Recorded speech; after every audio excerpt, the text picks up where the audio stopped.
जाती है और ऊपर फिर बाद में घूम के फिर सपोर्ट बिकम रेजिस्टेंस पे आती है, तो सर ये वर्क करेगा? बिल्कुल करेगा। अब वो भी मैं आपको सेटअप बना के दिखा रहा हूँ, ठीक है? क्योंकि अभी इसकी बहुत सारी कंडीशन होगी ना, जैसे कि फॉर एग्जांपल यहाँ पर सेलर आ रहे हैं, मोमेंटम सेलर है, ठीक हो गया? तो इन सेलर की सपोर्ट कहाँ पर, रेजिस्टेंस कहाँ पर बनी है? एक रेजिस्टेंस यहाँ से बायर आए थे, ठीक है, और यहाँ पर रेजिस्टेंस लेवल बन गई, ठीक हो गया जी। सारा प्रोसेस नीचे हुआ, लेकिन जब ब्रेकआउट हुआ तो मार्केट यहाँ पर जाके रुकी, ठीक है? ऐसे आप कह रहे हैं, ठीक है? जी है सर। जैसे कि यहाँ पर ये वाला प्रोसेस हुआ। अब ये प्रोसेस मोस्टली क्या होगा, आपको पीछे रेजिस्टेंस नहीं दिखेगी, ये अनेबल टू क्लोज होगा अपने वीक के अंदर। तो अब तो मार्केट को नीचे आना चाहिए ना, है ना? जी। और नीचे आके फिर यहाँ पर ये भी ऐसा भी करेगा, ये भी कभी ऐसा करेगा कि अनेबल टू ब्रेक अपने ही वीक के अंदर क्लोज होगा और सपोर्ट के ऊपर भी साथ में क्लोज होगा। तो यहाँ से इतना प्रेशर आया मार्केट के अंदर कि प्राइस कहां जाके रुकी,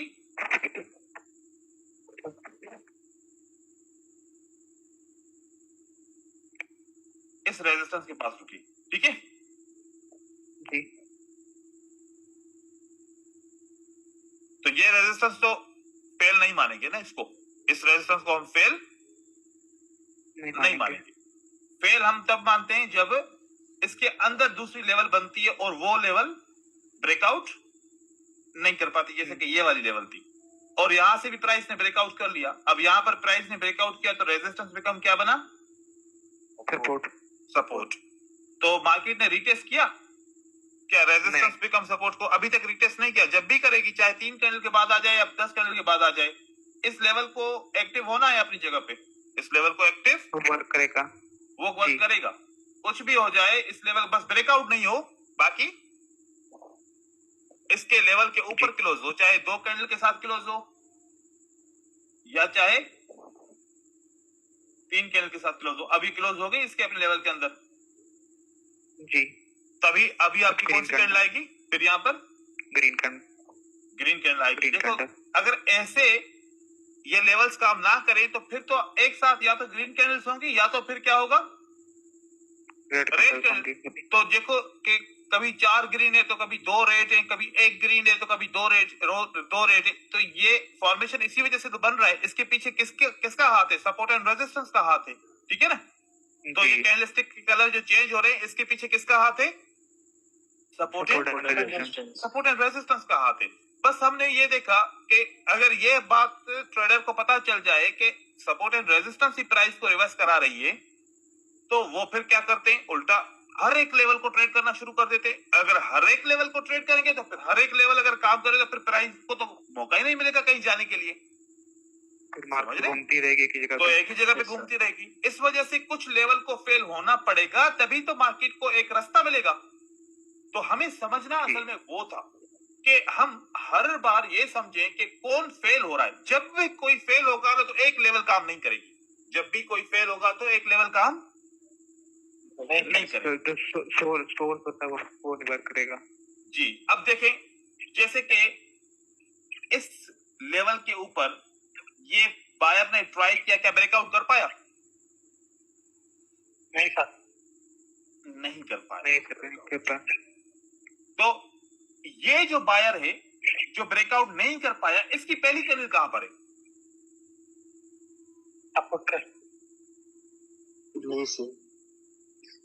इसकी पहली कैंडल है ये। कौन सी कैंडल है? इसकी पहली कैंडल है ये। आई बात समझ में? Yes sir. ये इस कैंडल ने ब्रेकआउट किया, बोलो किया या नहीं किया? नहीं किया। इसके पीछे जाओ, इसकी पहली कैंडल कहां है? ये इसकी नीचे कैंडल, ये इसकी कैंडल, ये इसकी कैंडल। ये मैं सारी काउंट क्यों कर रहा हूं? क्योंकि बीच में कोई भी रेड नहीं है सर। तो ये कैंडल ने जब यहां से बायर ऊपर गया तो इसने ब्रेकआउट क्यों नहीं किया?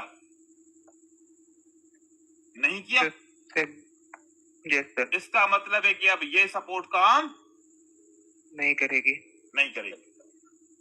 क्योंकि बीच में कोई रेड कैंडल अगर आती तो फिर वो वाला मैं यहां से काउंट कर लेता, फिर जहां पर रेड कैंडल होती वो सोर्स बन जाता ना फिर। हाँ, तो अब यहां पर क्या होगा कि बायर क्या करेगा, अगर सेलर को नीचे आना है ना, फिर बायर को फेल होना पड़ेगा। इस बायर को क्या होना पड़ेगा, बायर को फेल होना पड़ेगा। ये फेल हो गया। अब ये बायर जो इस रेजिस्टेंस लेवल को ब्रेकआउट करने में फेल हुआ, तो इस बायर का एंट्री कहां से, ये बायर कहां से आया, नीचे से। रेजिस्टेंस बिकम सपोर्ट वाले लेवल पे, है ना। अब बताओ कि ये वाला बायर सक्सेसफुल हुआ इसको ब्रेकआउट करने में? No sir. नहीं हुआ। तो भाई ये लेवल काम नहीं करेगी, अब ये लेवल काम नहीं करेगी।